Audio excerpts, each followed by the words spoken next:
Jatend migawo mar arita kwe pacho kaendi Kipchumba Murkomen oseo mokalo jotend duond bura mar DCP kuom nyore mchiwo ne apisa mag obila lipot ewi chenro ma nyoro timore e kinde nyasi mar duogo pacho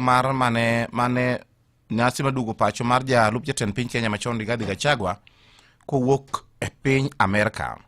Kipchumba kwedo mokalo tulo manyo nenore odiochieng' manyoro kama kweth mag jonjore ma iwacho ni nyo okodi nyo sando jo Kenya kanyakla gi jofwambo. Wach manyo okelo hinyruok mag jofwambo mathoth kod kethruok mag nyamburko manyo ochiel gi kite.